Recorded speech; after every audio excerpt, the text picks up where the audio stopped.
Good day guys, today I'll be doing analytical geometry for grade 11 and 12. Similarly, also grade 10s can also watch the video. So dealing with the analytical geometry, we are basically dealing with formulas. It's about formulas and following formulas and your skill to utilize those formulas in difficult situations. They will be asking some difficult questions with those formulas, but basically analytical geometry is all about using formulas, nothing else. Okay, let's get into it. So you'll be given a distance, 2 points, whereby you need to find the distance between 2 points. Simple formula, you just need to memorize square root of the 2. You are utilizing the coordinates of xb, for example, then minus xa squared plus yb ya. What you started with this side, to start also with this side. The gradient of a line, very simple. You utilize the same thing, utilize the coordinate. The midpoint is basically the middle of the 2 points. We go to the inclination of a line. Basically deals with the angle that is across the x-axis. For example, here I have the y-axis and the x-axis. The inclination is always on the x-axis. It is across the x-axis, always on the x-axis. If it is not across if it does not touch the x-axis, it's not an inclination.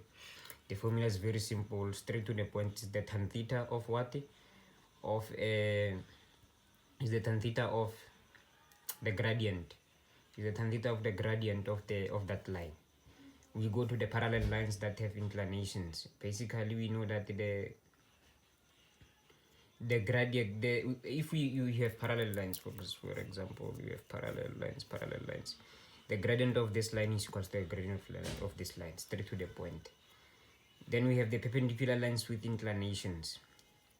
If you have perpendicular lines, for you to check if they are perpendicular lines, we need to check if the gradient of this line multiplied by the gradient of this line will give you a -1. Then you know that it's a perpendicular line.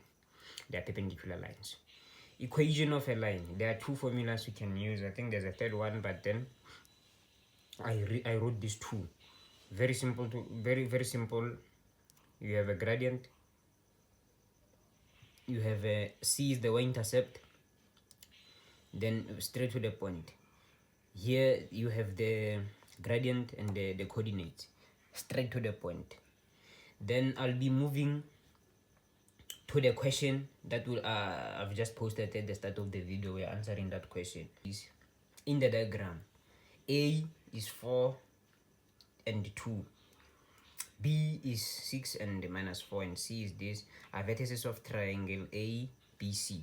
T is the midpoint of CB. T is the midpoint of what? Of CB. The equation of line AC, they gave you the equation of AC. It is the angle of inclination of AB is what? Is delta. Triangle DCT is drawn such that CD, as you can see, CD is parallel to what? To BA. I already explained it with the notes, so you just need to follow those notes. The lines AC and the DT, you can see DT, the intersected S. As you can see, the y-intercept of AC, here it is.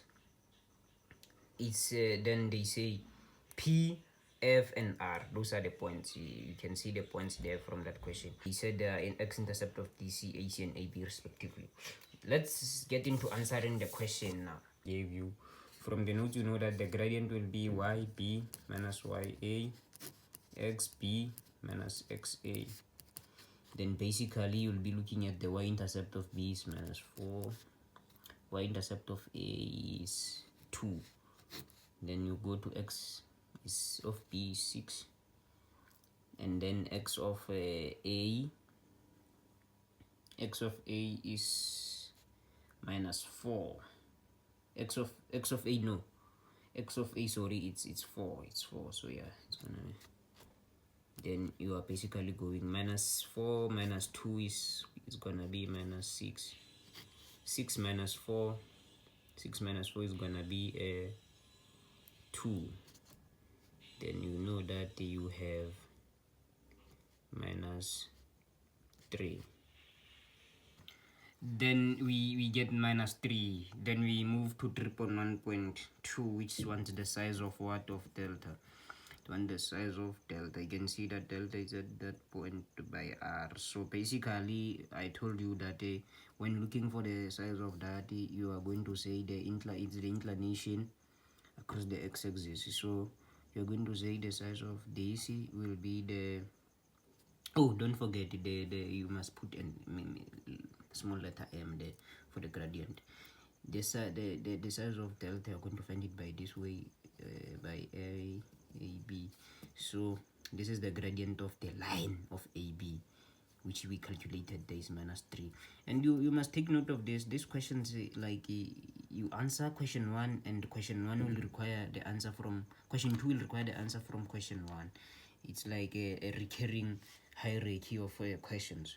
So let's answer this one. Basically you are going to say delta will be, you know, this one you must know it from grade, I think 9, from grade 9. Then you just press your calculator. Do not hesitate or feel stupid for answering with your calculator.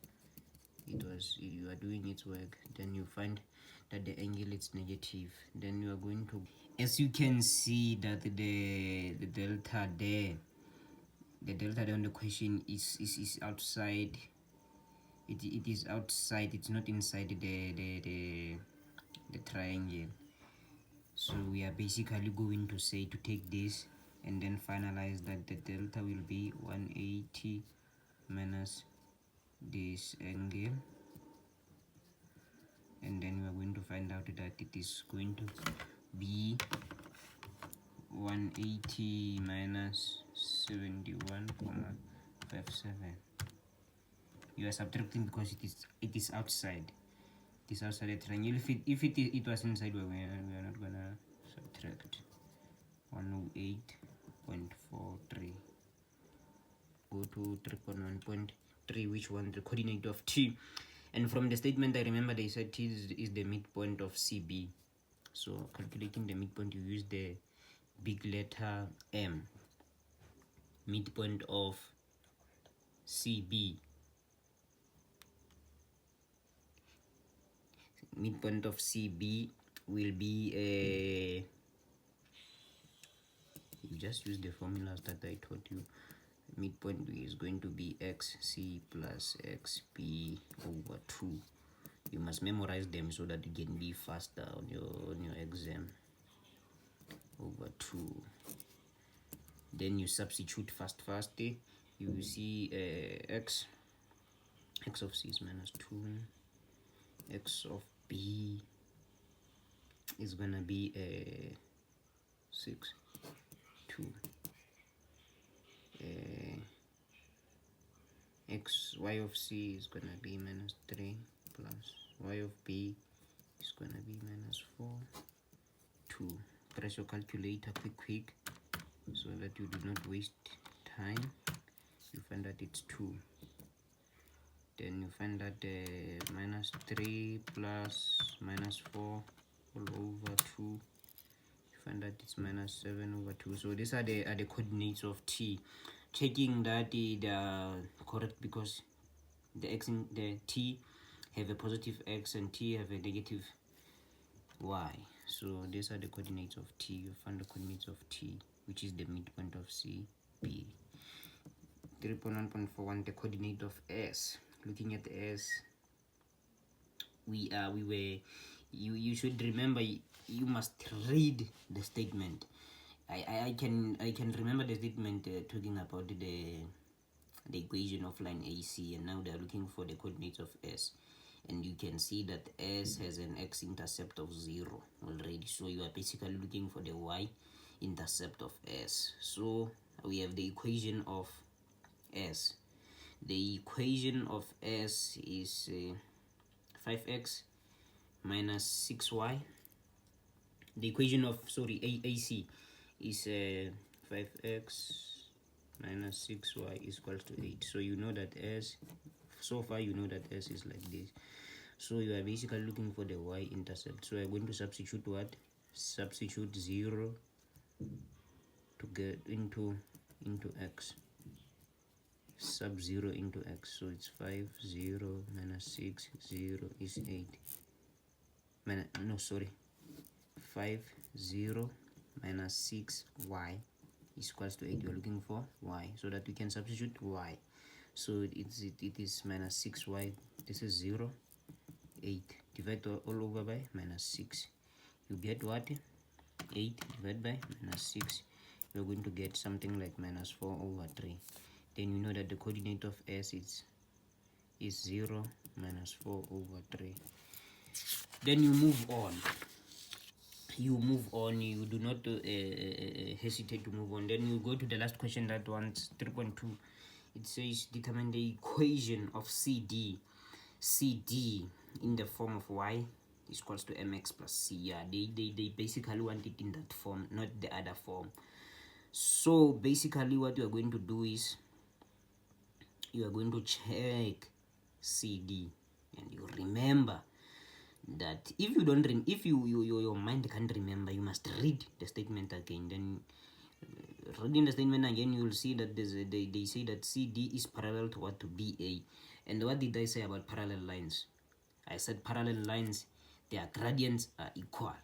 And if you have equal gradients, that means AB, gradient of AB is equal to gradient of CD.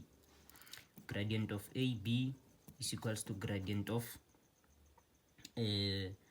CD, given that DC is parallel to what? AB. It's just like that. There is no other way to explain it. Then basically you already have the gradient. They want it in this form. You already have this one, so you just needed to use 1 point on that line, and we have C to utilize. C is this. Then you are going to substitute this to get the equation. So it's going to be minus y mx plus, I want to write it again so that we are on the same page and then not say no, I didn't get that part. So basically you are going to use this minus 3y, you substitute. Then you know that the gradient of AB is minus 3 from our first question. Then you are going to say what? We are basically looking for the y-intercept here. You're going to say minus 3, then you substitute minus 2, then you say plus c, then minus 3. Minus 3, you know that minus 3 times minus 2 is 6. So you're going to take it this side. Then you know it's going to be minus 9. It's going to be minus 9.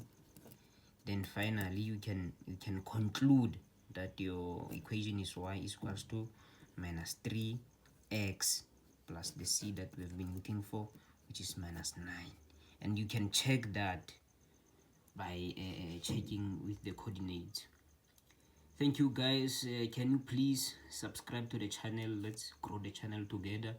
Kindly hit the subscribe button, like and share with people who might need the video. Thank you.